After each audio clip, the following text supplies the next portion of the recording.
사람 앞뒤 사람 인사하시겠습니다. 하나님이 당신과 함께 계십니다.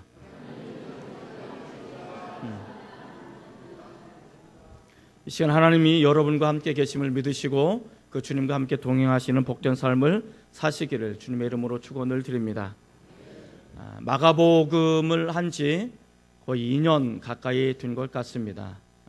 열심히 달려왔는데 이제 마가복음 16장 마지막 부분에 이르게 되었습니다. 그래서 제목을 뭘로 할까 하다가 마가복음 에필로그라는 제목을 잡아봤습니다.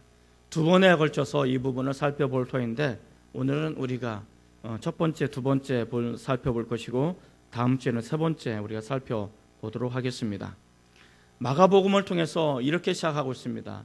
마가복음 1장 1절에 보면 예수 그리스도는 누구인가? 하나님의 아들이시고 메시아 그리스도다라는 그 선언을 하고 있습니다. 그래서 예수님은 하나님의 아들이시며 메시아 그리스도이시고 이것이 복음의 시작이다라고 우리에게 이야기해 주고 있습니다. 이 복음의 시작되신 예수님께서 결국은 십자가에서 죽으시고 부활하심으로 말미암아 예수님의 가장 중요한 사역을 완성하셨다라는 것을 우리에게 이야기해 주고 있습니다.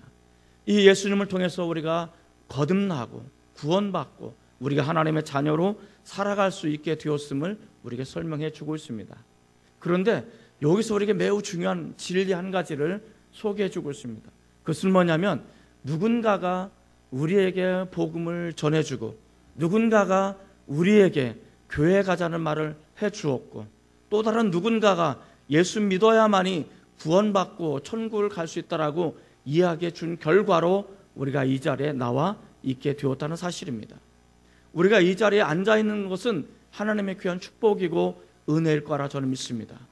그런데 우리가 이 자리에 나와 있는 것이 마치 우연처럼 때로는 마지못해서 때로는 어쩔 수 없이 해서 나올 수도 있지만 그러함에도 불구하고 정말 중요한 것은 우리 가운데 하나님께서 누군가를 통해서 헌신된 또 다른 누군가를 통해서 또 다른 눈물과 기도를 통해서 하나님 앞에 살아가려고 하는 누군가를 통해서 저와 여러분이 이 자리에 앉아있게 되었다라는 사실을 이야기해 주고 있습니다.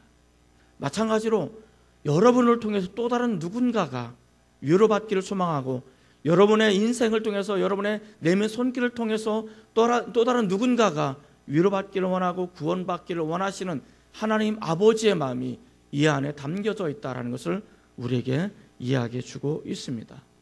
이 마지막 마가복음 마지막 우리가 주시는 비전이 있고 분명한 사명이 있음을 우리에게 이야기해 주고 있습니다.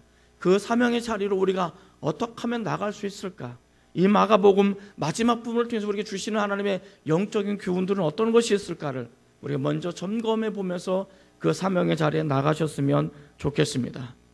이 마지막 장면을 통해서 우리에게 주시는 영적인 교훈은 무엇일까? 첫째로 여전히 주님을 믿지 못하는 사람들이 있음을 안다라는 것입니다. 한번 따라해 볼까요? 여전히 주님을 믿지 못하는 사람들이 있음을 알 수 있다. 우리는 여전히 예수님을 믿지 못하는, 신뢰하지 못하는 사람들이 있음을 알 수 있게 되어진다는 것입니다. 우리가 깊게 고민해 봐야 되고 생각해야 될 문제는 바로 여기에 있습니다. 예수님을 사랑했던 사람들, 예수님과 함께 건의를 걸고 예수님과 함께 동행했고 예수님과 함께 사역했던 이 사람들, 예수님이 베푸시는 그 은혜를 가지고 예수님과 함께 사역을 하면서 하나님의 나라를 세워나가고 그 와중에 기적도 역사도 하나님의 말씀도 충만하게 받았던 이 사람들이 지금은 믿음이 없어요. 나는 믿음이 없는 사람입니다. 나는 당신을 신뢰하지 못합니다. 라는 영적인 고백을 하고 있습니다. 이러한 예수님을 사랑하고는 있지만 예수님을 알고는 있지만 예수님을 온전히 믿고는 있지만 온전히 신뢰할 수 없는, 온전히 내가 당신을 위해서 내가 뭔가를 맡길 수 있는 그 수준은 내가 이룰 수 없다라는 믿음 안에서 불신앙의 모습을 보이고 있는 이 사람들은 누구일까요? 우리도 될 수 있습니다만은 오늘 성경 말씀을 통해서 그들의 심정을 우리 한번 살펴보도록 하겠습니다. 11절 말씀입니다. 11절 한번 같이 읽겠습니다. 자, 시작. 그들은 예수께서 살아나셨다는 것과 마리아에게 보이셨다는 것을 듣고 믿지 아니하니라. 여기 보면 그들은 예수께서 살아나셨다는 것과 마리아가 예수님을 만났다는 사실을 듣고도 믿지 않았다라고 설명해 주고 있습니다. 여기서 말하는 그들은 누구일까요? 여기서 이야기해두는 그들은 어떤 사람들일까요? 이 그들은 예수님을 몰랐거나 예수님을 만난 적이 없거나 예수님으로부터 사랑을 받지 못했거나 예수님으로부터 은혜를 받지 못했던 그 사람들이 아니라는 것입니다. 이 사람들은 지금도 여전히 예수님을 사랑하는 사람들입니다. 여전히 주님을 만나고 싶은 그런 사람들입니다. 이들은 예수님으로부터 많은 은혜를 받았던 사람들이었고 3년 동안 예수님과 동고동락했던 사람들이고 예수님으로부터 충만한 은혜를 받았던 그 사람들이라는 것을 우리는 알 수 있습니다. 여기서 말하는 그 사람들은 예수님과 아무런 상관이 없는 사람들이 아니고 예수님과 깊은 관계를 맺었던 사람들, 예수님과 사랑을 나눴던 사람들, 예수님과 은혜를 함께 공유했던 사람들, 그래서 예수님과 함께 꿈을 공유했던 이 사람들이라는 것을 우리는 알 수 있습니다. 그런데 이 사람들이 예수님을 믿지 않는다라는 사실입니다. 그들은 보고도 듣고도 믿지 못하는 이 불신앙의 모습을 빠지고 있음을 우리에게 이야기해 주고 있습니다. 왜 그럴까? 그들의 눈에는 예수님이 없기 때문에 그렇습니다. 예수님이 그들 눈에는 십자가에서 허망하게 허무하게 죽은 것을 목격했기 때문에 더 이상 그들에게 희망이 남아있지 않기 때문에 그런 것입니다. 그래서 한 여인이 예수님을 만났다는 그 이야기를 듣고도 믿지 않았다라고 말하고 있습니다. 13절 말씀 한번 볼까요? 13절입니다. 자, 시작.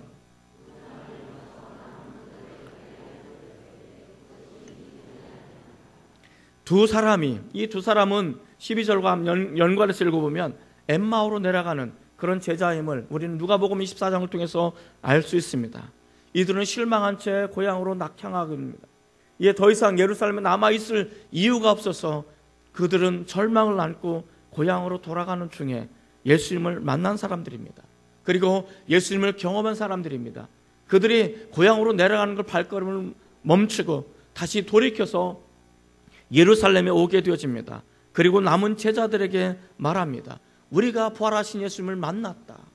우리가 부활하신 예수님과 함께 그 길거리 가서 이야기를 나누었고 말씀을 들었고 그는 과연 부활하셨다라는 그 이야기를 남은 제자들에게 이야기해 주었다라는 것입니다. 그들은 그 이야기를 듣고도 믿지 않았다라고 표현하고 있습니다.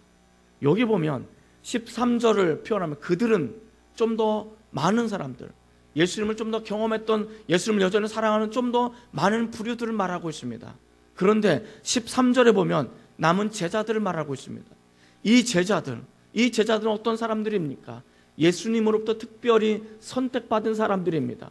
예수님으로부터 부름을 받은 사람들입니다. 그리고 예수님과 함께 3년 동안 동고동락했던, 누구보다도 앞장서서 예수님을 환영했던 사람들이고 누구보다도 예수님을 따르는 예수님의 제자인 것이 자랑스러워서 이 자랑을 이야기하고 싶어 안달냈던 그 사람들입니다.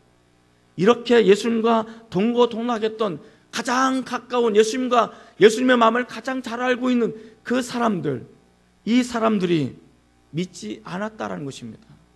13절 한번 같이 읽어보겠습니다. 다시 한번 읽겠습니다. 13절입니다. 시작.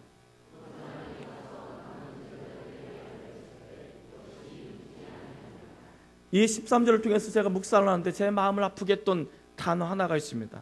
뭘까요? 역시. 여러분들 역시 대단하십니다. 이 역시는 뭐예요?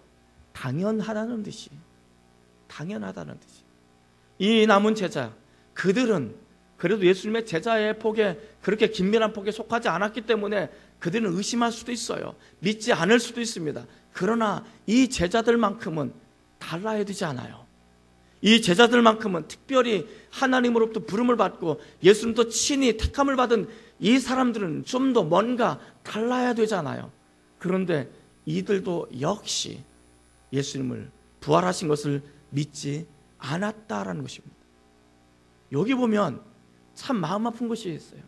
그들은 나는 부활하는 것을 믿지 못하겠어 라고 말하면 인간적으로 수긍이 돼요. 내가 어떻게 죽은 사람이 내가 죽은 것을 봤는데 어떻게 그 사람이 살아났다고 말하는 거야. 그럴 수는 없잖아. 라고 말하면 인간적으로 이해는 돼요. 그런데 이 사람들은 뭐라고 말하냐면 나는 믿지 못하는 것이 아니라 믿지 않겠다라고, 내 의지로, 내 자의로, 내 결단으로 믿지 않기로 결정을 내린 것입니다. 이것이 가슴 아픈 거예요. 이 의미가 뭔지 아시겠습니까? 예수님이 살아나셨어요. 나는 예수님 부활하신 예수님을 만났어요. 가서 말하라고 전하라고 했어요. 내가 예수님 만난 것을 여러분께 전합니다. 예수님 다시 살아나셨습니다. 라는 이야기를 듣고도 믿지 않았다는 것입니다. 난 너의 말을 믿지 못하겠어. 이것이 아니라 난 너의 말을 믿지 않겠어라고 말하는 것입니다. 이 단어의 차이점을 아시겠습니까? 믿지 못하는 것과 믿지 않는 것의 차이점. 이들은 역시 믿지 않았다라고 표현하고 있습니다.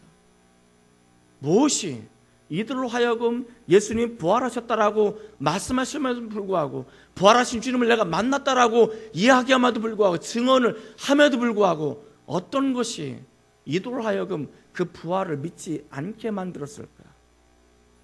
왜 이들의 마음은 그렇게 완고하게 바뀌어졌을까?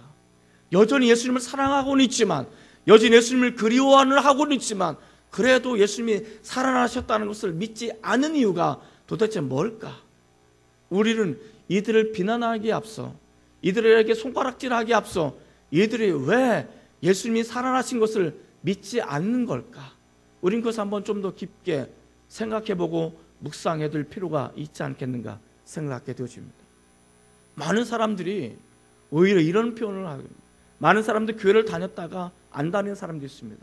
한때 누구보다도 예수님을 사랑했던 사람들, 한때 누구보다도 더 많은 은혜를 받았고, 그래서 한때 내가 예수님을 위해서 내 생명까지도, 내 삶까지 전부 다 주님께 올려드리겠습니다라고 다짐했던 그 사람들이 어느 한순간, 어느 정점에서 난 도무지 예수님을 믿을 수가 없어, 나는 그를 믿지 않겠어 라고 말하는 사람들도 있다는 것입니다. 그런데요, 이 말을 뒤집으면 그들은 여전히 하나님의 사랑을 그리워하고 있고 목말라 하고 있다는 것을 우리에게 알려주고 있습니다. 자, 이 제자들이, 이 사람들이 예수님이 살아나셨다는 이 소식을 듣고도 믿지 않는 이유는 뭘까? 그들은 왜 예수님을 살아나심을 믿지 않는 것일까? 우리 여기서 한 가지 알 수 있는 것은, 예수님의 부재는, 예수님이 계시지 않는 곳은, 예수님의 임재가 없는 곳에서는 은혜가 없더라는 것입니다. 예수님의 임재가 없는 그곳에서는 은혜의 부산물도 없더라는 것입니다. 이것이 오늘 우리에게 굉장히 중요한 부분을 알려주고 있는 것입니다. 사랑하는 성도 여러분, 우리가 예수님의 임재가 없는 그 자리는 그 어떤 것으로 대체해 줄 수가 없는 것입니다. 우리 인간적인 노력이나 우리 인간적인 수단 방법을 통해서 우리가 좀 더 뭔가 받아보려고 아무리 발버둥쳐도 은혜 자리에 나갈 수가 없음을 이야기해 주고 있습니다. 많은 사람들이 모이는 것이 중요한 것이 아닙니다. 더 많은 사람이 구름대처럼 모이는 것도, 그것도 물론 중요하지만 그보다 더 본질적인 중요한 것이 있습니다. 그곳에 우리 주님이 계시지 않는다면, 더 많은 예수님의 이름으로 수많은 사람들이 구름대처럼 모여있지만 그곳에 성령의 임재가 없고 하나님의 임재가 없다면 그것은 별로 의미가 없다는 것입니다. 오늘 우리에게 이 모습을 보여주고 있습니다. 예수님의 임재가 없는 예배, 예수님의 임재가 없는 신앙, 예수님의 임재가 없는 헌신, 예수님의 임재가 없는 기도는 그 어떤 역사도 일어날 수 없음을 우리에게 이야기해 주고 있습니다. 이것이 인간만, 우리만 가지고 있는 무력감이고, 우리만, 나만 있는 무력감임을 우리에게 이야기해 주고 있는 것입니다. 우리 안에서 믿음을 빼버리고, 내 안에서 은혜를 빼버리고, 내 안에서 하나님의 계심을 빼버리고, 내 안에서 하나님의 임재를 빼버리면, 온전히 나 혼자 남아있다고 생각해 보신다면, 이 남아있는 나는 그 어떤 것도 쓸모없는 무익한 존재요, 하나님을 찾을 수 없는 존재요, 믿을 수 없는 존재라는 것을 우리에게 이야기해 주고 있는 것이죠. 바로 이 제자들이 그러한 모습을 우리에게 이야기해 주고 있습니다. 우리가 주님을 믿는 공동체, 믿음을, 공동체를 이루어 가고 살아가고 있지만 이곳에 주님의 은혜가 없다면 이것은 참으로 무익한 공동체이고 불행한 공동체임을 우리에게 이야기해 주고 있습니다. 하나님을 떠난 사람도 아무것도 아니지만 하나님이 떠난 사람도 의미가 없음을 우리에게 이야기해 주고 있습니다. 그러니 오늘 우리 가운데 성령님이 임재를 위해서 기도해야 됩니다. 하나님이 우리와 함께 있음을 위해서 여러분 특별히 기도하셔야 됩니다.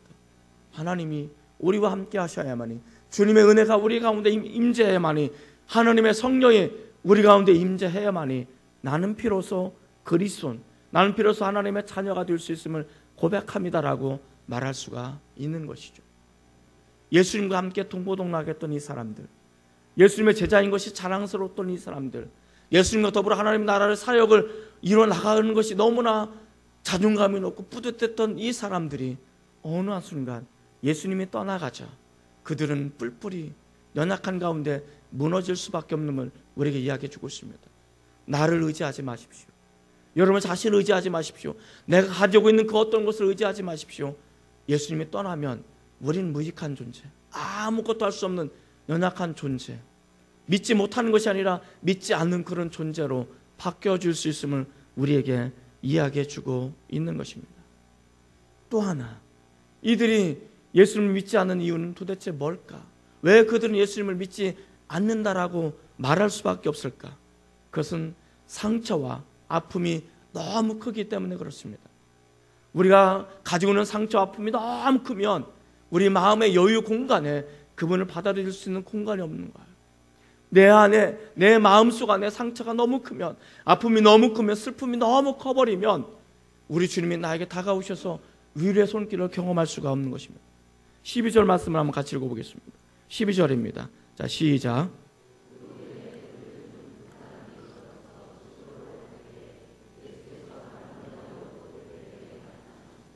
자, 여기 보면 이 모양이 좀 전에 말씀드렸던 것처럼 엠마오로 내려가는 두 제자임을 우리에게 소개해 주고 있습니다. 누가복음 24장에 보면 예수님께서 부활하신 모습으로 그들에게 나타나셨습니다. 그러나 그들에게 나타나셨음에도 불구하고 그들은 예수님을 알지 못했다라고 말합니다. 부활하신 그토록 그들에게 예수님께 꿈과 기대를 걸었고 그렇게 사랑했던 그 예수님을 그리워하고 있음에도 불구하고, 예수님을 목말라하고 있음에도 불구하고 예수님이 그들에게 다가왔지만, 우리 주님께 그들에게 다가왔지만 그들은 알지 못했다라고 말합니다. 왜 알지 못했을까? 예수님이 그들 가까이 다가왔음에도 불구하고 그들은 예수님을 왜 깨닫지 못했을까? 슬픔이, 아픔이 너무 크기 때문에 그렇습니다. 아픔이 너무 크면, 내 안에 슬픔이 너무 크면 그것이 눈이 가려져서 아무것도 보이지 않는 경우가 종종 있습니다. 아주 오래전 이야기입니다.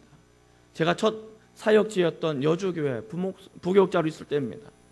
어떤 한 집사님이 계셨는데 겨우 위태위태하게 간신히 버팅기면서, 정말 기도로 버팅기면서 살아가셨던 하나의 한 분의 집사님이 계셨습니다. 그런데 그 집사님이 기대하고 그 집사님이 가졌던 모든 것이 완벽하게 무너졌습니다.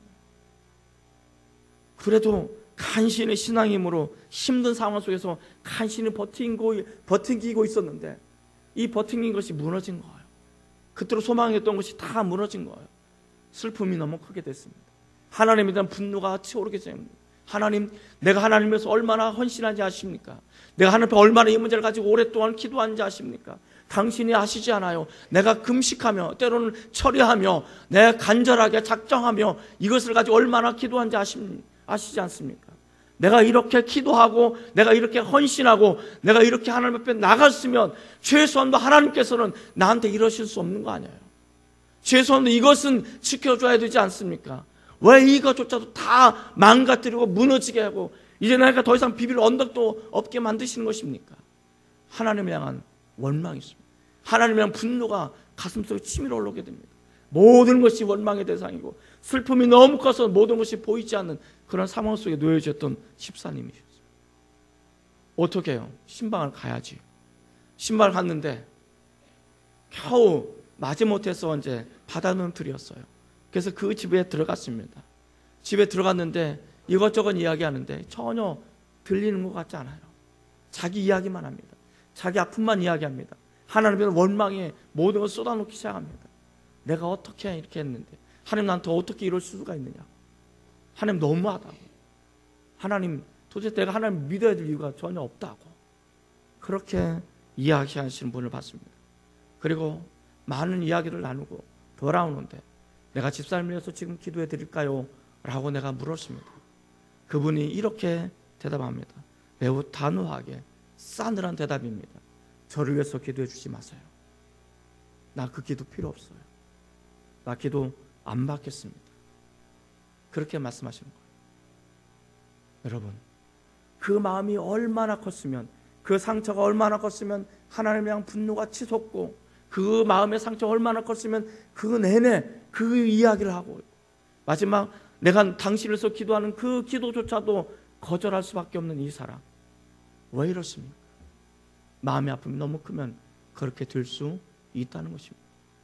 우리가 살아가면서 때로는 이해할 수 없는, 우리가 살아가면서 때로는 도저히 용납되어지지 않는 그런 아픔들이 우리에게 다가올 수도 있습니다. 그 아픔이 내 안에 사무치면 우리는 이제 아무도 들어오지 못하는 나만의 동굴 속에 가둬놓는 거죠. 마음의 빗장을 걸어놓고 우리 하나님도 들어오지 못하고 주님도 들어오지 못하고 다른 사람 들어오지 못하고 깊은 동굴 속에 나 혼자 갇혀서 상처를 앓고 상처의 아픔을 느끼면서 다른 사람 분노의 대상을 놓고 하나님을 원망하고 다른 사람을 원망하면서 살아가는 이 사람들, 하나님을 믿지 못하는 것이 아니라 안 믿겠다라고 말할 수밖에 없는 그런 상황에 내몰릴 수도 있다는 것입니다. 이런 모습들이 우리가 사실은 하나님 앞에 나가지 못하도록 방해하는 요소임을 우리에게 이야기해 주고 있습니다. 오늘 우리 가운데 정말 하나님의 임재가 거두어져 가버린다면, 성령이 우리 가운데 역사하지 않고 여전히 이 세상 살아갈 때 아픔과 상처만 우리 안에 가득가득 채워진다면, 우리 주님이 우리에게 다가온다 할지라도 우리는 주님을 믿지 않게 될 수밖에 없다는 것입니다. 자, 그러나 이 본문이 또 다른 우리에게 주시는 영적인 교훈은 뭘까? 두 번째 교훈은 그럼에도 불구하고 예수님이 우리에게 다가오신다는 것입니다. 이것이 우리의 큰 은혜가 아닌가 생각이 듭니다. 두 번째 한번 따라해 볼까요? 나에게 다가오시는 예수님, 나에게 다가오시는 예수님을 우리는 알게 되어집니다. 우리는 하나님의 임재를 경험해야 됩니다. 성령의 임재를 경험해야 됩니다. 그리고 나서 우리는 그분의 임재 속에서 믿음을 회복할 수 있음을 회복되어질 수 있음을 알 수 있습니다. 자, 그런데 정말 중요한 것은 내가 믿음이 회복되기 위해서, 내가 뭔가 얻기 위해서, 내가 뭔가 일어나기 위해서 우리 하나님 앞에 찾아 나가게 되어집니다. 그런데 우리 여기서 한 가지 중요한 것은 내가 하나님 앞에 찾아 나갈 수가 없다는 것입니다. 그분이 우리에게 다가오셔야만 된다는 것입니다. 우리는 그저 할 수 있는 것은 딱 하나밖에 없습니다. 하나님 앞에 기다리는 것, 우리 주님의 손길을 기다리는 것, 이거밖에 없으면 우리에게 이야기해 주고 있습니다.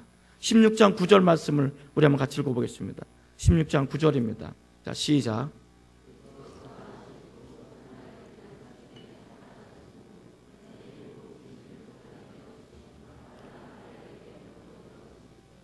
(16장 12절입니다) 시작.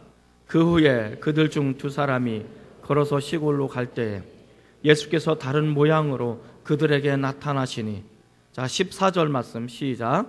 그 후에 음식 먹을 때 예수께서 그들에게 나타나사 그들의 믿음 없는 것과 마음이 완악한 것을 꾸짖으시니, 이는 자기가 살아난 것을 본 자들의 말을 믿지 아니함일러라. 자, 여기 보면 이 세 구절의 공통점이 무엇입니까? 예수께서 그들에게 먼저 보이셨다, 예수께서 그들에게 먼저 나타나셨다라는 공통점이 있습니다. 슬퍼하고 있는 마리아에게 예수님께서 먼저 나타나신 자신을 보이셨습니다. 그리고 실망한 채 고향으로 돌아갈 수밖에 없는 그 두 자에게 우리 주님께 나타나셔서 그들에게 보이셨습니다. 그리고 많은 사람 두려워서 공포감에 휩싸여서 바깥으로 나가지도 못하고 문을 걸어잠그고 그 안에 끙끙거릴 수밖에 없는 그 제자들에게 우리 주님께 나타나셔서 자신을 보이셨습니다. 정말 중요한 것은 우리 주님께서 그들을 먼저 찾아가셨고 그들에게 나타나셨고 그들에게 보이셨다는 것입니다. 이것이 은혜인 것입니다. 이들은 하나님을 찾을 생각이 없었습니다. 이들은 주님을 찾아 나설 믿음도, 주님을 찾아 나설 기운도, 그런 역사도 나타나지 않은 것입니다. 그러나 우리 주님께서 그들에게 찾아오신 것입니다. 우리 주님께 그들을 찾아오셔서 그들을 만져주기 시작하고, 때로는 필요하시다면 그들을 책망하시기도 하고 그들을 위로하시기도 하심을 우리에게 이야기해주고 있습니다. 생각해보면 제가 고등학교 때 예수님을 인격적으로 만났습니다. 얼마나 강력하게 성령을 경험했는지 방언도 하게 되어지고요, 이상한 것도 보게 되어지고, 그래서 기도하는 것이 너무나 즐거웠습니다. 그런데 막 뜨겁게 기도하고 막 하다가 집에쯤 돌아갈 쯤 되면, 거리를 가면 마음이 싱숭생숭한 거예요. 정말 예수님이 내 안에 계신가? 정말 나를 사랑하신가? 아니, 좀 전에까지 막 그냥 그렇게 그냥 연락에 기도하다가 돌아가는데 마음이 막 바뀌는 거예요. 싱숭생숭하는 거예요. 그래서 제가 기도하기 시작했습니다. 하나님, 내가 믿음이 이렇게 약합니다. 이렇게 흔들립니다. 그러니 내가 기도할 때 딱 한 번만이라도 나에게 나타나 주시옵소서. 나타나 주셔서 짠 하고 나타나셔서 홍하나 나다. 이제 의심하지 말고 믿음을 굳건히 세우거라. 이렇게 말씀해 주셨으면 좋겠습니다. 그렇게 기도하기 시작했어요. 그래서 열심히 기도했습니다. 기도하는 중에 그분이 나타나셨을까요? 안 나타나셨을까요? 나타났을까? 안 나타났을까요? 안 나타났어요. 아무리 기도도 안 나타나는 거예요. 그래서 이제 타협을 했습니다. 타협점. 그건 좀 어려우시다면 내가 잠자기 전에 기도합니다. 내가 꿈속에서라도 나타나 주십시오. 꿈속에 나타나셔서 짠 하고 나타나서 홍하나 나 예수다. 이제 제대로 믿어라. 이렇게 한 말씀만 해주십시오. 그럼 내가 믿음 흔들지 않겠습니다. 그래서 내가 그날 밤 기도하고 잠을 잤습니다. 그날 밤 주님이 제 꿈속에 나타났을까요? 안 나타났을까요?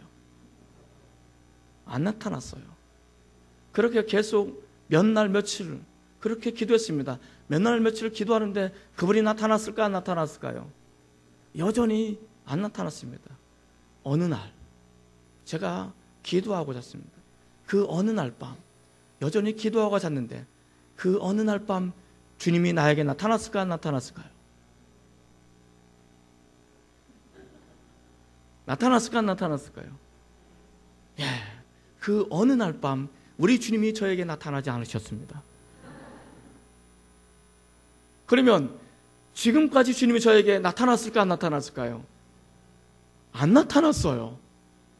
아니, 짤 한 번만 보여주는 게 뭐가 그리 힘들다고 그렇게 비싸게 구는지 이해가 안 됩니다. 그런데 그분은 그렇게 나타나지는 않으셨지만 그분의 임재는 한 번도 저를 떠나본 적이 없다는 사실을 제가 알게 되었습니다.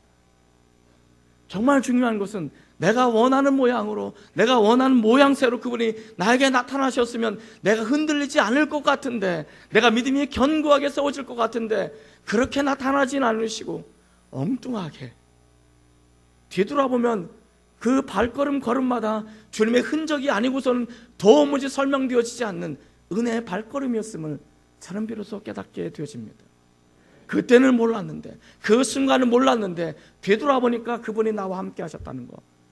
그 순간은 내가 깨닫지 못했는데 뒤돌아보니까 그분이 나를 막아주셨다는 거.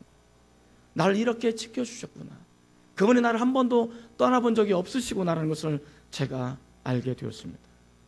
그분은 나에게 다가오셔서 나를 사랑하셨고 지금도 여전히 나에게 다가오셔서 은혜를 부어주심을 우리에게 이야기해 주고 있습니다.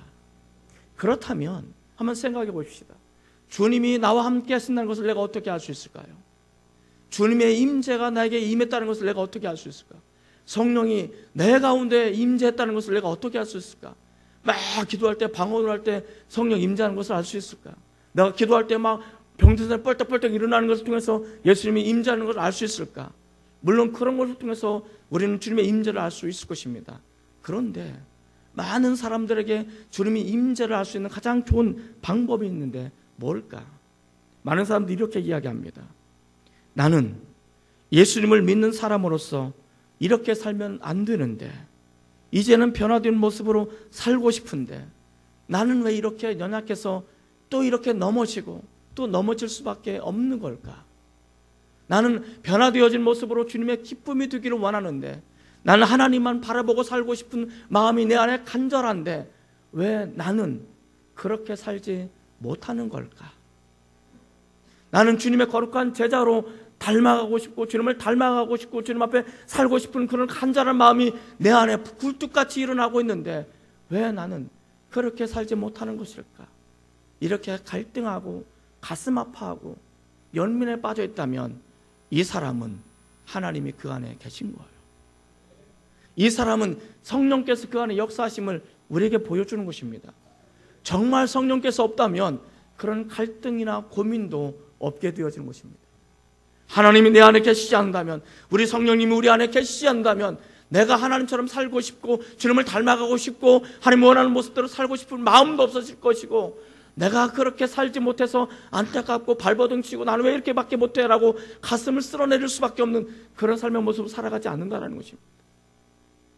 성령님이 내 안에 계시기 때문에, 성령님이 우리 안에 계시기 때문에 나는 정말 주님을 닮고 싶고 주님이 원하는 모습대로 살아가고 싶고 주님께 기뻐하는 모습을 살아가고 싶은데 그렇게 살지 못해서 가슴 아파하는 것, 연약해서 넘어지는 것 때문에 힘들어하는 이것이 우리가 주님과 인격적인 교제를 가지고 있다는 반증인 것이고, 여전히 우리 주님께서 우리 마음을 흔들으셔서 야, 너 그렇게 살면 안 돼, 너 그렇게 살면 안 돼, 너 그런 모습을 살면 안 되라고 우리 마음을 흔들고 계심을 우리에게 보여주고 있다는 말입니다.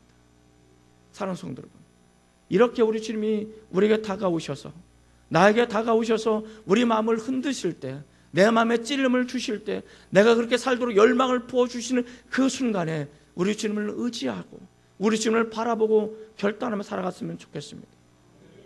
예전에는 10번 넘어졌지만 지금은 8번밖에 넘어지지 않는, 그리고 나중에는 언젠가는 우리 한두 번밖에 넘어지지 않는 올고 있어서 주님의 길을 거룩한 그 길을 걸어갈 수 있는, 그래서 우리 주님께서 우리에게 주신 그 비전과 꿈을 가슴에 품고 예수의 꿈을 가슴에 품고 그것을 한 걸음 한 걸음 이뤄 나갈 수 있는 그런 사람으로 온전히 섰으면 좋겠습니다. 그런 은혜가 저 여러분 가운데 온전히 임하기를 주님의 이름으로 축원을 드립니다. 기도하시겠습니다.